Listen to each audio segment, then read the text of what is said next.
ശ്രദ്ധിച്ചു കേട്ടോ, വലതുഭാഗത്തു കൂടി പുകഴ്ത്തലുകളുമായിട്ട് ശൈത്താൻ സമീപിക്കും. ആ സമയത്ത് വൽ ആഖിബത്തുൽ മുത്തഖീൻ. പോടാ, ഞാനൊരു സ്ഥലത്ത് പ്രസംഗിക്കാൻ പോയപ്പോ എന്നോട് പറഞ്ഞു, ഉസ്താദേ 6 കൊല്ലത്തിന് മുമ്പാണ് ലാസ്റ്റ് ഇവിടെ വഴന്ന് നടന്നത്. എന്നിട്ട് ഞാൻ പറഞ്ഞു ആയിക്കോട്ടെ, പിന്നെന്താ പരിപാടി നടത്താത്തെന്ന് ഞാൻ ചോദിച്ചില്ല. അപ്പൊ സംസാരിക്കുന്ന കൂട്ടത്തിൽ അദ്ദേഹം എന്നോട് പറഞ്ഞു, ലാസ്റ്റ് വഴന്ന് പറഞ്ഞ ആരാന്നറിയോ? ഞാൻ പറഞ്ഞു അറിയില്ല. അയാളിപ്പം മുസ്ലിം അല്ല.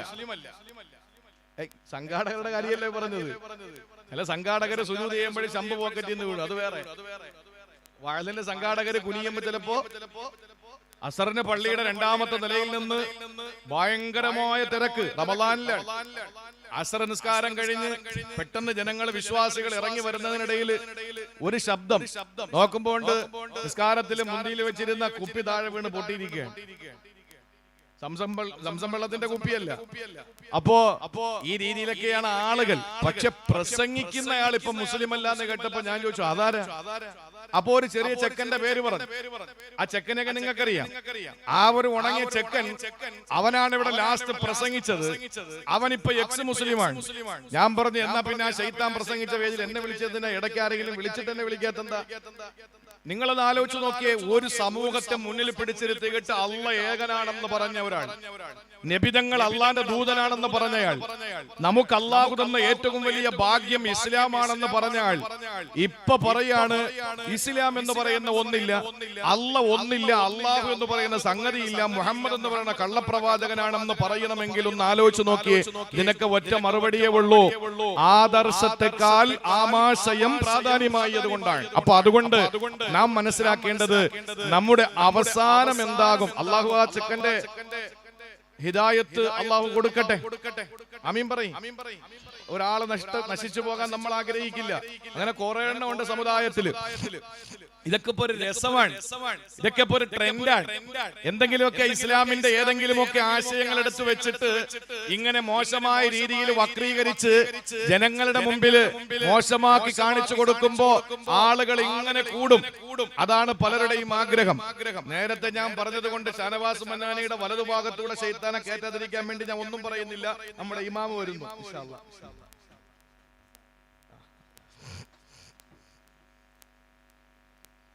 എന്റെ നാട്ടുകാരനാണ്, ഒരു ഷാ കൂടുതലാണ്, അത്രേ ഉള്ളൂ. എന്റെ പേര് നവാസ് മന്നാനി, അദ്ദേഹത്തിന്റെ പേര് ഷാനവാസ് മന്നാനി. ഷംനാദ് മന്നാനി ഉസ്താദ് അവിടെ ഇരിക്കാൻ പറ്റും. നിങ്ങളും പറയും, ഉസ്താദ്മാരൊക്കെ ഇവിടെ ഇരിക്കുക, അതിൽ റാഹത്ത്.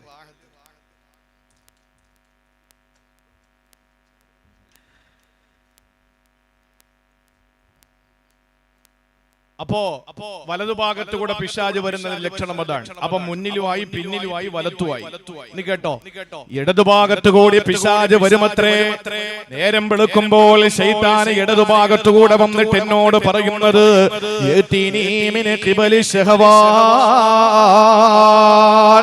ശരീരത്തിന്റെ മോഹങ്ങൾ, എന്റെ ശരീരത്തിന്റെ ആഗ്രഹങ്ങൾ, ദുരാഗ്രഹങ്ങൾ എന്നോട് പറഞ്ഞുകൊണ്ട്, മോഹങ്ങൾ എന്റെ മനസ്സിലേക്ക് മന്ത്രിച്ചുകൊണ്ട് പാപങ്ങൾ ചെയ്യാൻ, അത് ചെയ്യടാ ഇത് ചെയ്യടാ എന്ന് പറഞ്ഞുകൊണ്ട് എന്റെ അടുക്കലേക്ക് വന്നുകൊണ്ട് പിശാചാണ് എന്നെ തോന്നിപ്പിക്കുന്നത്.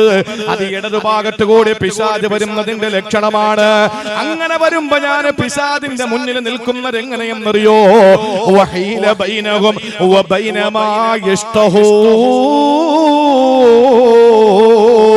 അല്ലാഹുവിന്റെ ഖുർആനിൽ ഒരു ആയത്തുണ്ട്, ചില ആളുകളുടെയും അവരുടെ പാപങ്ങളുടെയും ഇടയിൽ അല്ലാഹു തിരശീല ഇടുന്നതാ. ആ ഒരു അവസ്ഥ നമുക്ക് കിട്ടണം സഹോദരങ്ങളെ.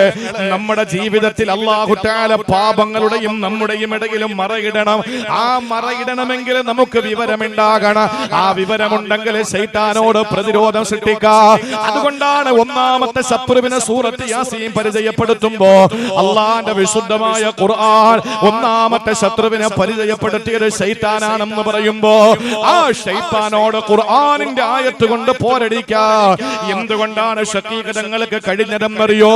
ഫഇന്ന ഫഖീഹന വാഹിദൻ മുതബർരിഅ അശദ്ദു അല ശൈത്വാനി മിനൽ ഫിആബിദി. ഒരു ഫഖീഹ് ഒരാള് മതി. ആ ഒരു പണ്ഡിതൻ നല്ല നല്ല നല്ല ഇൽമുള്ള കർമ്മപദത്തിലെ രംഗത്തിലുള്ള മഹാനായ ഒരു പണ്ഡിതൻ. ആ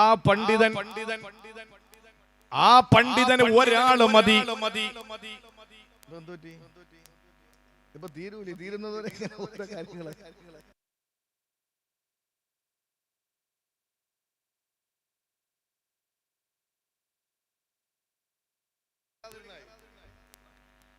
ഒരു പണ്ഡിതൻ നോക്കൂ, ഒരു പണ്ഡിതൻ.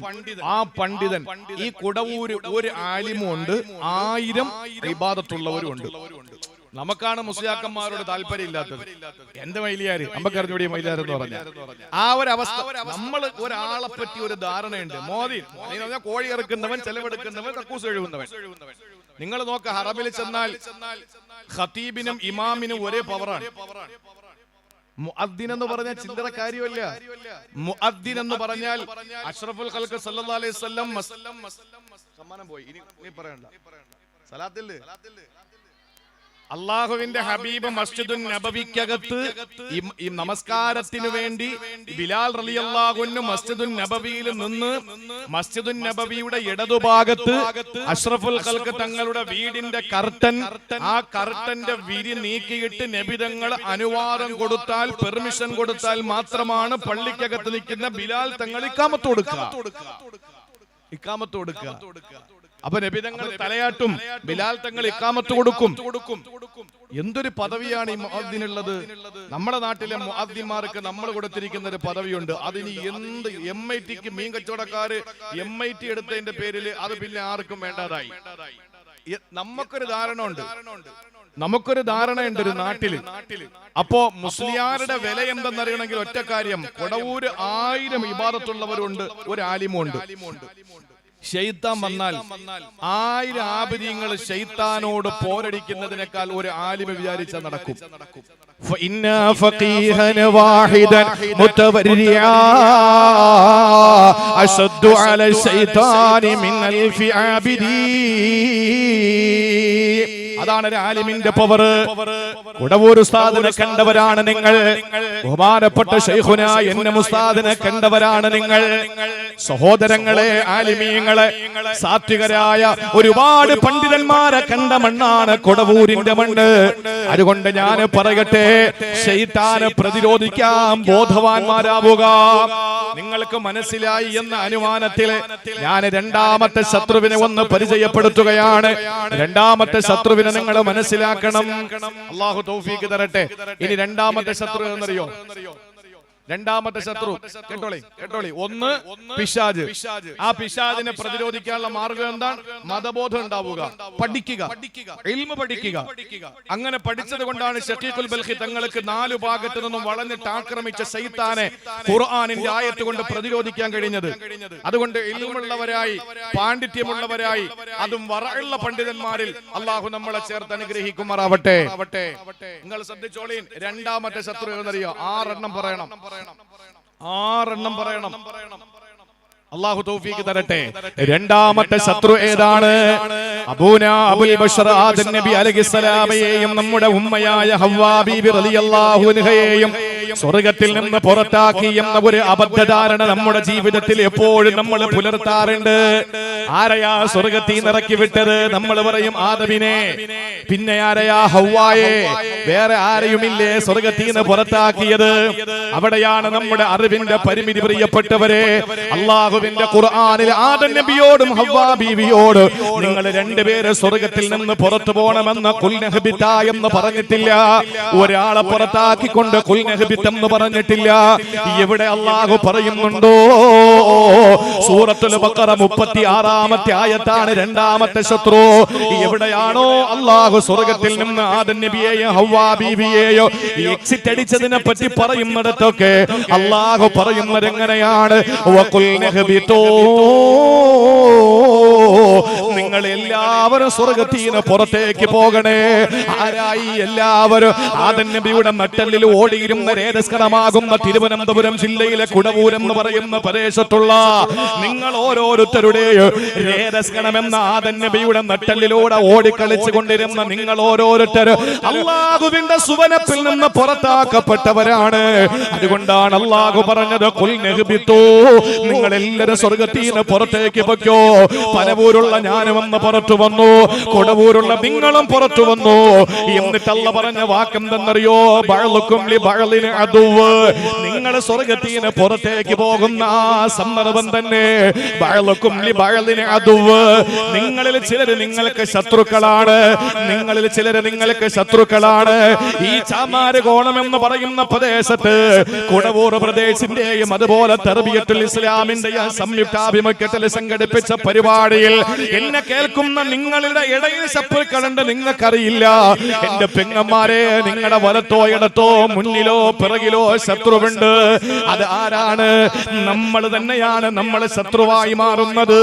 ഇത് ഖുർആൻ പറഞ്ഞ രണ്ടാമത്തെ ശത്രുവാണ് അല്ലാഹുവിന്റെ റസൂൽ. അതുകൊണ്ടാണ് 14 മുമ്പ് പറഞ്ഞത് അഹ്ബബ ഹബീബക ഹൗനമ്മ അസായി യകൂന ബഗീലക യൗമമ്മ അബ്ഗല ബഗീലക ഹൗനമ്മ അസായി യകൂന ഹബീബക യൗമമ്മ.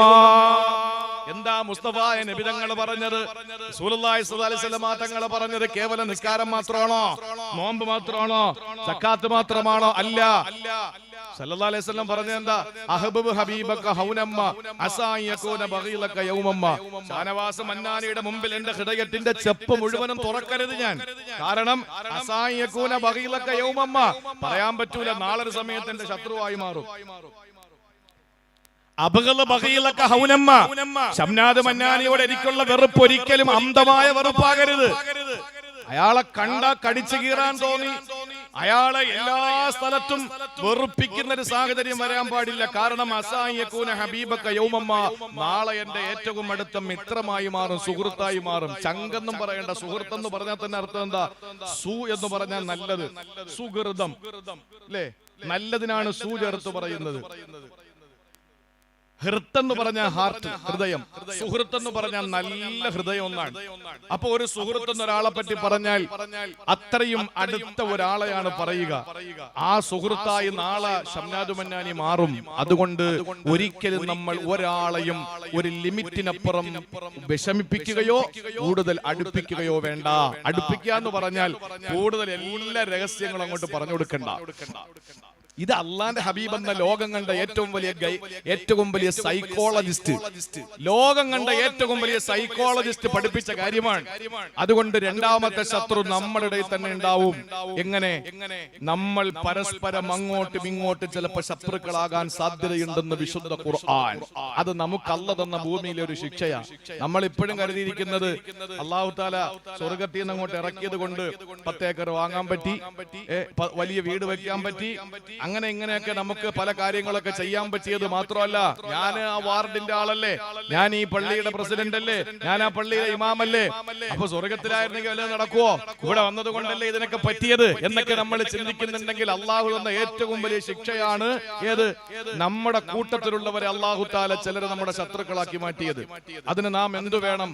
വിശുദ്ധ ഖുർആൻ പറഞ്ഞ രണ്ടാമത്തെ ശത്രുവിനെ പ്രതിരോധിക്കാൻ 2 മാർഗങ്ങൾ പറയാം. തൽക്കാലം ഒത്തിരിയുണ്ട്, 2 പറയാം. അതിൽ ഒന്നാമത്തെ എന്താണെന്നറിയോ? ഇപ്പൊ അപ്പുറത്തെ വീട്ടുകാരിയുടെ മകളുടെ കല്യാണം വന്നു. എന്തോ ഒരു വിഷയത്തിന്റെ പേരിൽ നമ്മളോട് പിണക്കുണ്ട്. നമ്മളെ കല്യാണം വിളിച്ചില്ല. ന്യായമായിട്ട് നമ്മൾ ചെയ്യുന്ന എന്തായിരിക്കും? നമ്മുടെ മോളെ കല്യാണം വരുമ്പോ, മോളെ കല്യാണമാണെങ്കിൽ ചിലപ്പോൾ വിളിക്കും, കാരണം ഇങ്ങോട്ട് മറ്റേ പൊതി വാങ്ങാനുള്ളതാ. മോന്റെ കല്യാണമാണെങ്കിൽ വിളിക്കില്ല. അവളുടെ മകളുടെ കല്യാണത്തിന് വിളിക്കാത്തതിന്റെ പേരിൽ നമ്മൾ അവരോട് ചെയ്യുന്ന പരിപാടി എന്താ? നമ്മളെ മകളുടെ കല്യാണം വിളിക്കില്ല. എന്നാൽ അങ്ങനെ വിളിക്കാതിരുന്ന എന്താ സംഭവിക്കുക? നിങ്ങൾ തമ്മിലുള്ള ശത്രുത കൂടിക്കൊണ്ടിരിക്കും. അതുകൊണ്ട് എന്ത് വേണം? വിശുദ്ധ ഖുർആൻ നോക്ക്, സൂറത്തുൽ ഫുസ്സിലത്ത് അല്ലാഹു വളരെ വ്യക്തമായി പറഞ്ഞു, വലാ തസ്തവിൽ ഹസനതു വല സയ്യിആ ഇദ്ഫഅ ബില്ലതി ഹിയ അഹ്സൻ ഫഇദല്ലദീ ബൈനക വബൈനഹു അദാവത്തുൻ കഅന്നഹു വലിയ്യുൻ ഹമീം. അള്ളാന്റെ വിശുദ്ധമായ ഖുർആൻ സൂറത്തുൽ ഫുസ്സിലത്തിൽ അല്ലാഹ് പറഞ്ഞതാണ്. എന്താണ് ചെയ്യേണ്ടതെന്നറിയോ? പെങ്ങളെ, ആർക്കും ഇത് കഴിയണമെന്നില്ല, പറയാനല്ലാതെ എനിക്കും പക്ഷേ പറ്റണമെന്നില്ല. ഇങ്ങോട്ട് എങ്ങനെ കാണിക്കുന്നുണ്ടോ അങ്ങോട്ട് അതുപോലെ തന്നെ കാണിക്കാൻ പാടില്ല. നമ്മളോട് പിണക്കം കാണിക്കുന്നവനോട് നമ്മളും പിണങ്ങി നടക്കരുത്. നമ്മളോട് മിണ്ടാതെ മുഖം തിരിച്ചു നടക്കുന്നവനോട് നമ്മളും മുഖം തിരിച്ചു നടക്കരുത്. എന്താ നമ്മൾ ചെയ്യേണ്ടത്? അല്ലാഹ് പറയുന്നു, വലാ തസ്തവിൽ ഹസനതു വല സയ്യിആ. നന്മയും തിന്മയും സമമല്ല, നന്മയും തിന്മയും ഒരുപോലെയല്ല. അതുകൊണ്ട് നിങ്ങൾ ചെയ്യേണ്ടത് ഇദ്ഫഅ ബില്ലതി ഹിയ അഹ്സന. ഏറ്റവും നല്ലതായ കാര്യം നിങ്ങൾ അങ്ങോട്ട് തിരിച്ചു ചെയ്യുക. ഒരാളോട് നമുക്ക് ദേഷ്യം വന്നാൽ ഒരിക്കലും അവർ നമ്മളോട് കാണിക്കുന്നത് പോലെ തിരിച്ചു ചെയ്യരുത്. അത് എപ്പോഴും ശത്രുതയിൽ തന്നെ കണ്ടെത്തിക്കുന്നതാണ്. എന്നാ നമ്മൾ തിരിച്ചു ചെയ്യേണ്ടത് ഏറ്റവും ഉചിതമായ ഏറ്റവും നന്മയായ കാര്യമാ ചെയ്തു കൊടുക്കേണ്ടത്. അങ്ങനെ ചെയ്യുമ്പോ എന്താണ് അല്ലാഹ് പറയുന്നു, ഫൈദല്ലദീ ബൈനക വ ബൈനഹു അദാവാ. നിങ്ങളെ തമ്മിലിടയിൽ നിങ്ങളുടെ ശത്രുതയുണ്ടെങ്കിൽ കന്നഹു വലിയുൻ ഹമീം, ഏറ്റവും നല്ല മിത്രമായി നിങ്ങൾക്ക് മാറാൻ കഴിയുമെന്നാണ്. ഇങ്ങോട്ട് പിണങ്ങി കഴിയുന്നവരോട് അങ്ങോട്ട് ചെന്ന് മിണ്ടുക, ഇങ്ങോട്ട് സലാം പറയാത്തവരോട് അങ്ങോട്ട് സലാം പറയുക. എന്റെ പ്രിയമുള്ള സഹോദരങ്ങളെ, കോപിക്കേണ്ടടുത്ത് കോപിക്കണമെന്ന് നമ്മൾ അങ്ങനെയല്ല. നിസ്സാര കാര്യത്തിന് നമ്മുടെ പള്ളിയിലെ പ്രശ്നമുണ്ടാക്കുന്നവര്, ഞാൻ പറയട്ടെ, പുണ്യ റബീന്റെ അനുഗ്രഹീതമായ രാവ് വരികയാണല്ലോ. ഇന്ന് അസ്തമിച്ചല്ലോ. നാളത്തെ ശനിയാഴ്ചയുടെ പ്രഭാത സൂര്യ കിഴക്കൻ ചക്രവാളത്തിൽ പ്രകടമാകുമ്പോ നാളത്തെ അസ്തമയ സമയത്ത് ശനിയാഴ്ചത്തെ സൂര്യൻ അസ്തമിച്ചിട്ട് ഞായറാഴ്ച സൂര്യൻ ഉദിക്കുമ്പോ ലോകത്തിന്റെ നേതാവേ, ലോകത്തിന്റെ ജേതാവേ, പുണ്യവസന്തമേ, ആരൊക്കെ എന്തെല്ലാം പറഞ്ഞാലും, ഏത് ഡെൻമാർക്കിലും ഏത് നെതർലാൻഡിലും ഏത് പത്തനംതിട്ടയിലും ഏത് തൊടുപുഴയിലും ആരൊക്കെ ചോദ്യ പേപ്പർ എഴുതിയാലും, ആരൊക്കെ പുസ്തകം എഴുതിയാലും, ആരൊക്കെ കാർട്ടൂൺ വരച്ചാലും, ആരൊക്കെ എന്തെല്ലാം പേരിട്ട് റസൂലുള്ളാഹിനെ വിളിച്ചാൽ, വാരിയല്ല് കൊണ്ട് മൂടപ്പെട്ട ഹൃദയത്തിന്റെ ഉള്ളറകളിൽ ജ്വലിക്കുന്ന നമ്മുടെ വികാരമേ നബി മുഹമ്മദ് മുസ്തഫ സല്ലല്ലാഹു അലൈഹി വസല്ലമ തങ്ങളുടെ ആ അനുഗ്രഹീതമായ ജന്മദിനം കടന്നു വരുമ്പോൾ ഞാൻ ചോദിക്കട്ടെ, കേരളത്തിൽ എത്രയോ വലിയ വലിയ സമ്പന്നന്മാരുണ്ട്. വീടുകൾ വെച്ചിട്ട് അഭിമാനത്തോടെ അഹങ്കാരം കാണിക്കുന്ന സമ്പന്നന്മാരുണ്ടല്ലോ. ഇതെന്റെ വീടാണ്, അവന്റെ വീടിനേക്കാൾ എത്രയോ സ്ക്വയർ മീറ്റർ കൂടുതലാണെന്ന് പറഞ്ഞിട്ട് അഭിമാനം കൊള്ളുമ്പോ എത്രയോ സംഘടനകൾ അങ്ങോട്ടും ഇങ്ങോട്ടും വാഗ്വാദം നടത്തിയിട്ട് എന്റെ സംഘടനയാണ് ശരിയെന്ന് പറഞ്ഞിട്ടുണ്ട്. ഞാനൊന്ന് ചോദിക്കട്ടെ സഹോദരങ്ങളെ, അള്ളാന്റെ ഹബീബിനെ വിമർശിക്കുന്ന, ഹബീബായ നബി തങ്ങളെ പച്ചയ്ക്ക് പള്ളവിളി ചീത്ത വിളിക്കുന്ന, റസൂലുള്ളാഹിനെ അധിക്ഷേപിക്കുന്ന, വിമർശിക്കുന്ന, അവിടുത്തെ ഇവിടെ പ്രിയപ്പെട്ട ഭാര്യമാരെ മോശമായി ചിത്രീകരിക്കുന്ന എത്രയോ ചാനലുകൾ കേരളത്തിലുണ്ട്, എത്രയോ സ്വകാര്യ ചാനലുകളുണ്ട്, എത്രയോ സ്വന്തമായി യൂട്യൂബ് ചാനലുകൾ ഉണ്ടാക്കിയിട്ട് ഒരു വൃത്തികെട്ടവൻ നെതർലാൻഡിലിരുന്ന് അടച്ചിട്ട കണ്ണാടി ചെലിനകത്തിരുന്ന റസൂലുള്ളാഹിനെ വിമർശിക്കുന്നവരുണ്ട്. എന്നാ ചോദിക്കട്ടെ, ഇന്നേ വരെ ഏതെങ്കിലും ഒരു ലോക്കൽ പോലീസ് സ്റ്റേഷനിൽ FIR ഇടാൻ ഏതെങ്കിലും വ്യക്തികൾക്കോ പണക്കാർക്കോ സംഘടനകൾക്കോ ഏതെങ്കിലും സാംസ്കാരിക നായകന്മാർക്കോ കഴിഞ്ഞിട്ടുണ്ടോ? എവിടെയാണ് റസൂലുള്ളാഹിനോട് സ്നേഹമെന്ന് നമ്മൾ പറയുമ്പോൾ ഹബീബായ നബി തങ്ങളെ പറ്റി വിമർശിക്കുന്ന ആളുകളുണ്ട്. അതിനോട് നമുക്ക് എപ്പോഴും സമദൂര സിദ്ധാന്തമാണ്. എപ്പോഴും നമ്മൾ അങ്ങോട്ടും ഇങ്ങോട്ടും ഒന്നും പറയില്ല. അവര് നമ്മൾ ആരെങ്കിലും പറയാൻ തീരുമാനിച്ചാലോ, ആരെങ്കിലും ഒന്ന് വിമർശിക്കാൻ തീരുമാനിച്ചാലോ, അവര് പറയുന്നത് എന്തിനാ നിങ്ങൾ വാപോയ കോടാലി പോലെ ആകുന്നത്? ആലിമീങ്ങൾ തന്നെ പറയും അവന് വാപോയ കോടാലിയാണ്. എന്തിനത് പറയണം? അവരെ എന്തിനു വളർത്തണമെന്ന് പറഞ്ഞിട്ട് അതിനെ മോശമായി ഒന്ന് വിമർശിക്കാൻ പോലും മോശമായ വാക്കുകൾ കൊണ്ട് അതിനെ നിരുത്സാഹപ്പെടുത്തുമ്പോ നിസ്സാര കാര്യങ്ങളുടെ പേരിൽ ഇന്ന് തർക്കത്തിലല്ലേ നമ്മൾ? ചിന്തിച്ചു നോക്ക്, നിസ്സാര കാര്യത്തിൽ നമുക്ക് തർക്കം. കൊടി വൈസ് പ്രസിഡന്റ് ഉയർത്തണോ, പ്രസിഡന്റ് ഉയർത്തണോ? അവസാനം ദേഷ്യം, അങ്ങോട്ടും ഇങ്ങോട്ടും വാഗ്വാദം. സെക്രട്ടറി അവസാനം കൊടിയെല്ലാം കൂടെ വാരി എടുത്തിട്ട് മൂലയ്ക്ക് കൊണ്ടിട്ടു. ഇമാമ പറഞ്ഞു, എന്നാ പിന്നെ നിങ്ങളെങ്കിലും ഉയർത്തി. അവസാനം പ്രശ്നം മൂർജിച്ചു. അവസാനം റബീഉൽ അവ്വലിന്റെ എല്ലാ ആഘോഷങ്ങളും വേണ്ടെന്ന് തീരുമാനിച്ചു. ചില സ്ഥലങ്ങളിലാണെങ്കിൽ എങ്ങനെയാണ് ഇത്, ആരാണ് കൊടിയുയർത്തുക, അല്ലെങ്കിൽ ആരാണ് ഫ്രണ്ടിൽ നിൽക്കുക, അത് ചർച്ചയാകുമെന്ന് മനസ്സിലാക്കിയിട്ട് നമുക്ക് നബിദിന ആഘോഷം തന്നെ വേണ്ടെന്ന് തീരുമാനിക്കുന്നു.